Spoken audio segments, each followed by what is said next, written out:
So good morning, ladies and gentlemen.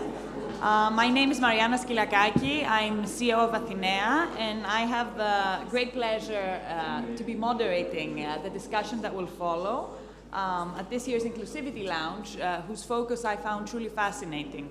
Looking at the demographic issue through the lens of inclusion is something that I think we can all benefit from doing. For the next half hour, we will be discussing how integrating and more successfully including migrant, refugee populations, but also employees with various disabilities into the workforce can be extremely beneficial and helpful in coping with these demographic challenges that we have been coming across in our societies. I would like to welcome our speakers. Here to discuss this topic, we have Ms. Alison Duncan, Australian Ambassador to Greece. Welcome, Ambassador. We have Josephine Goub, CEO at SysTech. Thank you, Josephine. We have Anna Maniati, Vice President of the Ukrainian Women's Association, and Chrysela Lagaria, co-founder of Blacklight. Thank you for being here. I would like to start with a question to you, Chrysela. Yes. You have spoken in the past about unemployment within the wider community of those living with some disability, noting that the absence of job positions available to them, there's a common tacit conception that they shouldn't be employed in the first place. You've spoken about why it's so important to dispel this notion and to change this idea. Would you like to share more on this concept? Yes, of course. Thanks for having me. I'm really glad to be here in such a wonderful place and such a wonderful conference. And thanks for the invitation. So, yes, in an ideal world, we would say, of course, disabled people deserve it to be in the labor market. It's their right. But we all know that that does not happen. I say very often that numbers somehow will always tell the truth. So if we want to tell the truth by numbers, we would say that about 82% of people who are between ages 15 and 44, not only they are out of the labor market, disabled people, but they even do not, but even they are not trained, they do not attend any course or any training or any education program. So imagine yourselves at these ages, how many trainings, degrees, masters did you follow in order to be competitive, in order to, and not only being competitive, but increase your skills. So disabled people do not have the equipment to do that. They are out of these situations. So it seems like we all think somehow that, okay, disabled people do get a beneficiary from state. Somehow the state will help them. You see, here in Greece, many people will ask us, okay, isn't it the state that helps you find a job? And say, oh my God, what do they think? So we say, probably we believe that if the state helps disabled people to have some money, then it's okay, because unemployment is so high for everyone. But this is not true, because the beneficiary that disabled people have from state is not in case of someone's work, but it has to do with infrastructure, equipment, or information in which they are out. So we want to break down this silence, as you mentioned, Mariana, and say that disabled people are out of the labor market, and the companies really do not think of any possibility to make more accessible environments in order to have them as employees. So, talking about these things, we should not forget that we are also far away from the requirements of the United Nations guidelines about having the disabled people at work. So we have to say this loudly, and we have to give the tools to these people to go out and search for a job, because you think when you know you are executed, you behave like that. And I won't go far. I want to tell a quick example from my path. I am a blind entrepreneur. I have my own company. And still now, after 7 years that Black Light exists, sometimes when I make an appointment or a phone call or a communication through mail with a company which is a potential customer to me, and we will organize a training, they will come back and say, "Oh, Mrs. Lagaria, could you possibly have some blind people with you when you come for training?"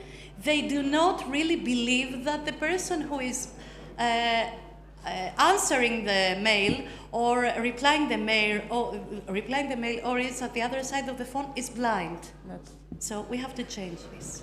That's a fascinating insight, and I think what's interesting about this discussion about the demographic issues is that we're looking at the reasons why we should be trying to include historically marginalized communities into the labor force and trying to identify the reasons why from an economic perspective. But there's obviously the very big factor of it's the right thing to do. So I think it's important to keep that in mind throughout our discussion.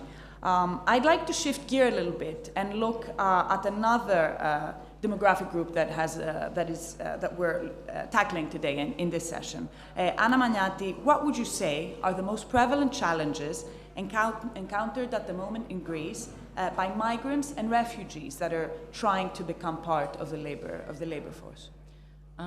Thank you from my side also for inviting to this discussion panel. I will talk mostly on behalf of Ukrainian refugees, as I represent in Ukrainian community here in Athens and in Greece. But I just want to stress that all those challenges that Ukrainian refugees face, they also actual and for other nationals. So the arrival of Ukrainian refugees present a significant moment for Greece. As we address their immediate needs for safety and shelter, we must also consider long-term picture. Inclusion of Ukrainians into Greek society, it's not just about offering them special conditions, it's also providing them opportunities and it's also opportunity to strengthen Greece's future. If you will look at the Ukrainian refugee profile, its majority of people are with high education, great experience, and with interesting business ideas. So you can imagine what contribution they can make into Greek society and in Greek labor market as well even by creating new job places for other migrants, not only for themselves or even for Greeks. But of course, this inclusion is not happening quickly and smoothly. There are challenges. The most significant is language barrier, of course. people need time to learn language. Not everybody knows also English, but they are trying, and good, there are quite enough of programs for them to learn languages. Another, it's unequal treatment. Unfortunately, here in Greece, it's quite common that people with refugee status or asylum seeker status or any other apart from citizen status, they are treated differently in terms of having offer of lower wages and not fair regarding job, work time, part-time or vacations and so on. Another problem is for refugees, and it's lack of social network. When people were arriving here in Greece, first year, first months, they had no idea to whom to refer, to whom to talk. They didn't have relatives here, they didn't have friends here, so the only focal point for them it was us, community. And here I would like to stress on importance of the communities in supporting refugees and migrants, not only international organizations and NGOs, but also communities. And thus, the previous challenges that I have mentioned, it make people to agree for informal work, that is unofficial work, as we say, that also creates a lot of risks. Not only low salary, but it's also potential exploitation and even trafficking. As for women, one biggest problem is lack of child care facilities and opportunities, because and there is some vicious circle. To get a job, the women have to learn language. But to learn language, women must have time. She can't have time because she has children and she has nobody to look after these children. So, but I believe that together with the state, together with support of NGOs and other organizations, we can overcome these obstacles, and we have our role to contribute also. Thank you so much, Anna, and you gave us a very good idea of what the challenges are at the moment, and also the different players that can facilitate this inclusion of refugees into the workforce, which brings me to Josephine Gub. At SysTech, you choose to focus on refugee women specifically, and you also do this through jobs in the tech sector. Why was it so important to focus on this sector and to integrate refugee women into the tech sector specifically? For a simple reason. Refugee women are 50% of refugees, and that data goes completely omitted by most media. You only talk about men refugees, but 50% of refugees are women. I mean, women have been invisible in society, in the workplace. Now it's like being taken care after, but for the women refugees, it's still. So I work on data. I saw 50% of women refugees are not taken care of.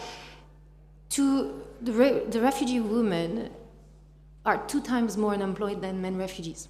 They are refugees, they're women. So it makes sense, but they're 2 times more educated. And I think Anna made the comment that Ukrainian women are very skilled. Well, actually, the women that we see in our programs have 4 years of education at least. So the refugee women coming to Europe are very educated. They're more educated than the men that are coming to Europe. And so it's a waste of skills and talent to just have them have a future here in Europe to be a cleaning lady. In my program, I have women that were director of hospitals, that were surgeons, that were architects, human rights lawyers, obviously, the first one to go. And they're being told that their only future in Europe is to be a cleaning lady. And I have seen those women who are in our program who are cleaning ladies and are asking us, help us get in. So the reason why we chose tech is because we believe, and we have factual evidence of that, not only the tech sector wants women at the moment and is like really eager to make an effort, which is helping a lot. The second fact is the tech sector is globalized. So not only the companies are very open to the idea that to get someone from another country that doesn't speak the language and can actually open doors to other markets, because on average our women in our program speak 3 languages. But for these women to learn a language that is code, that is cybersecurity, that is data science, is a language that she will be able to use in Greece, but also in France, but also in the US. Her career is expanded. And I can tell you from people who've been displaced and unrooted, obviously, they want to have stability, right? They don't want to move again and again and again. But they're not attached to some place because they've lost their land, right? So to enable them to be able to be citizens of the world truly and get into a sector that will enable that made us choose and pick tech. And today we're super happy because 70% of the refugee women going through our program are getting jobs in the tech sector 6 months after getting it. And they also see how a better future lies ahead, which was not the case when they entered the program. Thank you so much. And I think identifying these specific parts of the labor market where there is a need and really trying to think creatively about how you can go about integrating people is the way to go. And talking about policy, I have to pose the question to you, Ambassador. What can Greece learn from the Australian example of tackling these challenges and better integrating both migrant, refugee communities, but also employees with disabilities into the workforce? Because I think you have a lot of interesting insights to share. Thank you. Well, let me first say that Australia does not get everything right, but we do have a lot of experience. We are a country of migrants. We've had migrants arriving in Australia for many, many generations. So we've also had the opportunity to understand what a huge benefit that has delivered to our nation. Even today, 27% of the Australian population was born in another country. So we're still very much a nation of migrants. When it comes to supporting migrant integration, the government has a lot of free services to offer migrants. Starting with things like English language tuition, practical help for getting a job, so help to write a CV, help to make a job application, preparing for interviews, those kinds of things. We teach people to drive a car because a lot of migrants arrive and they don't know how to drive a car. Helping children to get ready for school is also really important because, as we've heard, if children aren't settled, then their mothers aren't settled. So a female migrant is not going to be able to find a job and integrate into the workforce if her kids aren't settled. So helping kids prepare for school and getting them into school is really important. And then, of course, finding a job. One of the things that we find in Australia that really helps lead to employment is starting with volunteering. So we have a lot of programs for migrants to help them get into volunteering. And from that, we find that many migrants end up in the paid workforce. And then finally, we do a lot in terms of creating social connections. So creating communities of migrants who can support each other and share their own paths. So all of that is stuff that is supported by the Australian government. In terms of disability support, again, this is something that we absolutely recognise that disabled people both have the right to work and they can contribute a huge amount to the workforce. So we again have a lot of supports, both for the person with a disability themselves, as well as for potential employers. So starting with the person with a disability, we provide a lot of the similar services actually that we would provide to migrants. So help with preparing for a job. Once you get into the workforce, help with things like workforce adjustments that might be required to enable that person to do their job effectively. And there are schemes where the government will pay for those kinds of adjustments. Also things like, for example, if a person with a disability needs assistance during the work day to do things like have lunch, use the bathroom, those kinds of things, the government can reimburse the cost of those kinds of services to help a disabled person to remain in the workforce and work to the same extent as any other employee. The sorts of supports that we provide to organisations are firstly training in disability awareness, because that is such an important thing when you're talking about the open labour market. But we also provide things like tax incentives for employers, sometimes subsidies for disabled workers. And we find that those types of approaches can really help to get people into the open labour market. We also have in Australia, and I'm sure there are in many countries, supported disability workforce as well. So those are organisations that primarily employ people with disabilities, and those receive government support, but we also have a strong focus on helping people get into and stay in the open workforce. Thank you so much. And it seems like Australia is doing a lot of things right in this area, and we can learn a lot. And I think what's even more interesting is that it appears to be a 360 degrees approach. It's not something that just focuses on incentives. It really tries to figure out the entire life, the daily life of somebody who participates in the workforce and how it works. We have less than 10 minutes, so I'm going to have to ask everyone to be quite brief in their second round of remarks. I'd like to go back to you, Josephine, and ask you, what have been the biggest challenges of SysTech in Greece that we can perhaps learn from at the moment? I'll be quick. Yes. I'll say two things. What I wish more companies here locally would understand, that companies in Italy and France where we work have understood we're in a globalized world. To have people that speak different languages and have different experience in life is going to be a plus. On top of this, for the very population that we serve at SysTech, these people, and if you work in the tech industry, you will know, they want stability, these women that we serve. And in the tech sector, because there's a shortage, people have a certain spoiled kid behavior. And after a year of training them, they leave for a better opportunity. And this generation is very much eager to know what they are worth on this job market, and they're very eager to get a better offer and a better offer. So there's huge frustration from a lot of managers in the tech sector of hiring someone, training them, and seeing them leave. We don't see this at SysTech. And I don't want to essentialize refugee women, obviously, because they come with a variety of life stories and skills.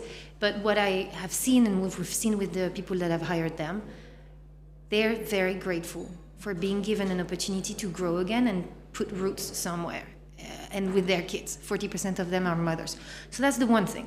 The second, and it's not related to and I think in Greece, people tend to think only on Greece and not like the world, but it's okay. The second point I want to make, and it's across, it's not only to Greece. To hire a refugee individual doesn't require extra paperwork. You don't need a visa. And each time I get to a company, at the end of our conversation, they're just asking, so what are the extra paperwork to be done? And I'm just like, why didn't you mention it at the beginning first? Because it's important if there are costs and timings.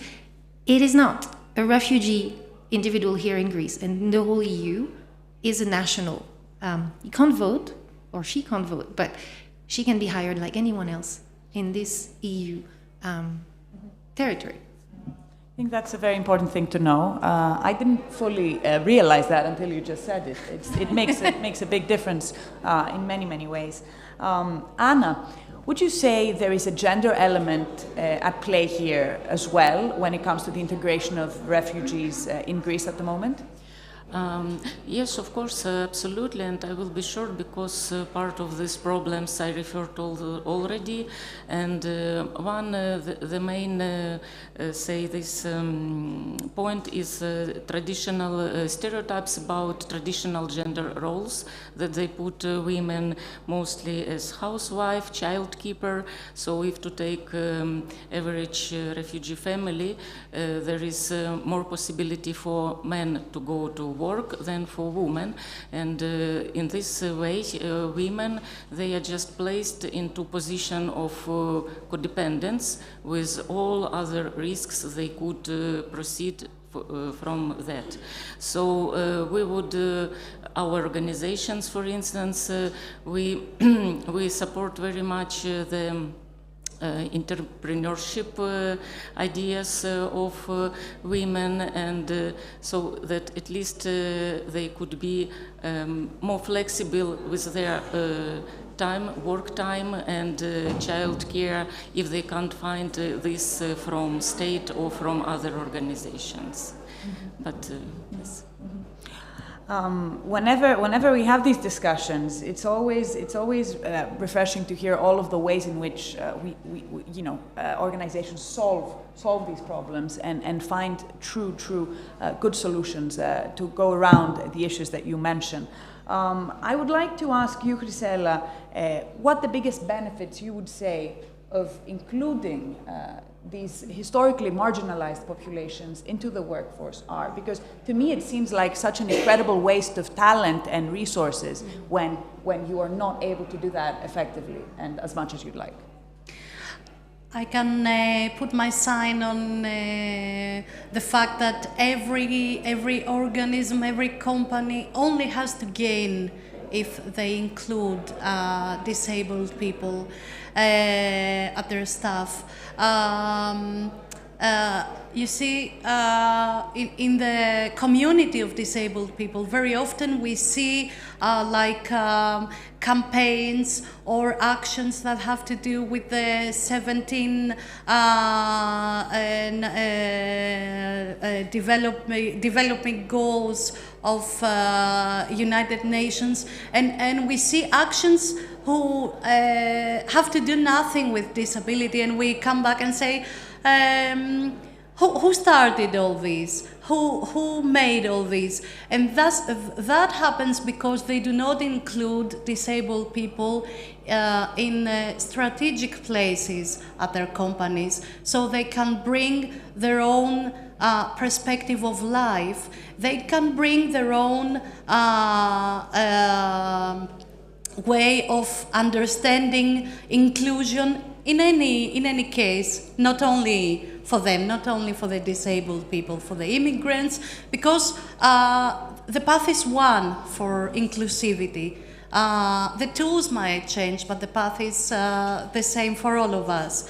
So actually, big companies could very easily include disabled people, also because they could give them the chance to go, for example, to Australia and experience the way that they include disabled people, and come back to this company and say, hello, we can do it like that. Or they could help a company develop more inclusive products. Because if we talk about this thing itself, we see a lot of products were not accessible for disabled people. Hiring disabled people has actually no risk at the moment in Greece, because public employment services do pay for their salaries since 2017. Again, I would say we might not do it such as Australia does, but we do it. So there's no excuse of not having them. And if a company hires disabled people, they will understand at once that it's not the living with a disability that changes you as a person. The barriers change you. So everyone can bring his or her own talent to a company. The only problem is that we do not have the same access to information, to technology, to equipments. So if disabled people would have that, they will be really helpful for everyone. This is an invaluable perspective that obviously a lot of companies are missing, and the fact that there are already in Greece reasons to hire them from an economic standpoint as well, and financing tools, I think, is important to note. I'd like to bring this session full circle, coming back to you, Ambassador, to try and draw a line between everything that we've been discussing here and how this relates to solving the current demographic challenges that we're encountering. Are these populations, including them, could that be a mitigant to some of these issues that we're coming across? I'll try to do that in 38 seconds. So, look, we know that we've got a demographic crisis. In the OECD, the average dependency ratio is between 55 and 65%. So that means for every person of working age, there's more than one person who is not of working age and therefore a dependent. Okay? That makes sense, right? You know what that means for you and your taxes. So what is the solution to this? It's to either bring in more migrants to increase the number of people of working age and put them to work, or it's to make sure that every person who is of the age to work in our societies, women, men, people with disabilities, migrants, refugees, everybody has the opportunity to work. It's a simple economic fact that we need to give opportunities to everyone. In Australia, as I said, 27% of our population was born in another country, so they're first-generation migrants. 18% of our country has a disability. If none of those people worked, our dependency ratio would be up around 70%, and that would be a disaster for our economy. So it's a simple economic fact, and it's the right thing to do. Thank you so much. Thank you all for your invaluable perspectives, and I think we've learned a lot in this panel. Looking forward to the next one, Stella and Penelope. Thank you.